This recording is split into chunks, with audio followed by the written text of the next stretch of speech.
ব্যাপার, আজকে এত সকাল সকাল খুব খুশি খুশি লাগছে? আর বলো না পল্টু,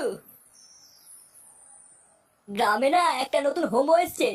আমাকে একটু আগে রাস্তায় ডেকে বললো 10 টাকা দাও, হ্যান্ডেল মেরে দেবো।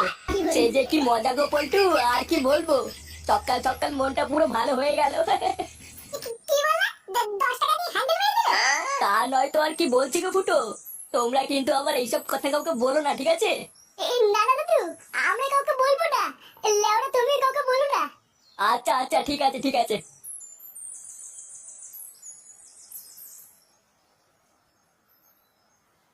বাড়া কি বলে গেল? গ্রামে একটা নতুন হোমো এসছে, 10 টাকা দিয়ে হ্যান্ডেল মেরে দিল? কি করে পল্টুদা, এটা ফুটো শালার কথা তো? আমারও তো মারা তাই মনে হচ্ছে রে। ভাগ্যিস হারান দাদু জানে না ওটা ফুটো শালা, না হলে তো গ্রামে ফুটো সম্মানী টাকনি পড়ে যেত রে। বাড়া চুরি ভাই তলে তলে এই ব্যবসা করছে। ফুটো তুই কোনো চিন্তা করিস না, তোর শালাকে এই গ্রামে কেউ চেনে না, কোনো সমস্যা হবে না।